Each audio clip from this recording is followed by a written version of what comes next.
End of week 2. So today, as we did last week, I want to take a little bit of time and do a review on some of the things that we've covered off this week. The first one was lead generation and actually building your raving fans list. So you've probably got that list together now. You've got your 30, 40, 50 people on that list, and you're just waiting for that perfect time to make the first phone call. Well, this is where the little kick in the pants comes into it, because there is no perfect time like now. And as we spoke about yesterday, I really want to make sure that we stay focused on the process and ensuring that you keep putting these things into your day-to-day activities. Raving fans, it's the most important thing that you'll ever do in your business to ensure that your success happens in the future.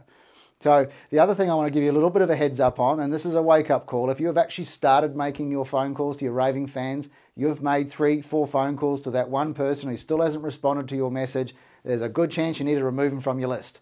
So understanding that this list is something that you're going to constantly improve, grow, fine-tune, add, remove people from it, that's what's going to happen. So if you do go through this process, it is the first time that most of you are starting to do it, and you are getting some resistance or people aren't responding, there is a point where common sense kicks in. If I've left 2-3 messages, like I said, there's no response, put somebody else on the list. We want to deal with people that want to hear from us, that want to initiate that contact and actually want to have a conversation with us. So please make sure that you stay focused on that, keep fine-tuning it. We also talked about the conversations that you need to have, how quick, how short, the follow-up, how frequent you need to do them. We've been through this process with you. Now, if you haven't already done it, it needs to be in your ideal week. These activities need to be put into your ideal week. It was one of the key focus areas in your business plan. It needs to be given that same amount of attention. Make sure that it's in your calendar, the times, the days that you'll be calling. When you do make contact with somebody, remember it's what you do with the follow-up call. When's the next call coming? A big part of this whole process is going to be ensuring that you can see a little bit further forward than what you're just going to be doing tomorrow. Having a plan and making sure that we execute that to perfection is what's going to make sure that your business is incredibly successful moving forward. We also spent a little bit of time talking about the 1%ers. That one thing that you can go and do that's going to make your business stand out from a crowd and eliminate your competition.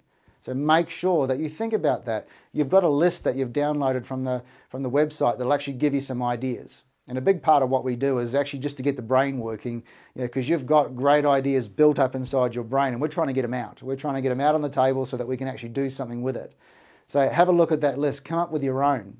I'd love to hear some of them if you've got them out there and want to email them in to us. So, the 1%ers, that one thing. Make sure that it reflects your personality, though. Make sure it's something that you'll be proud of that you're actually out there doing. So if you're going to go out on a limb, make sure that you're doing it with something that you can own, and you want to be really, really proud that it's what you're bringing as your 1% or your one different thing that you're doing to your clients, and is going to make you stand out from your competition. Remember, it's a 1%er. It's not a 99%er. Take it a little extra further. When you've got that one thing that you love doing, what could you do over and above it? So think about it. Very important. Made me an incredible amount of money when I was selling homes, just being a little bit different, getting out there above it. The other ones we talked about marketing.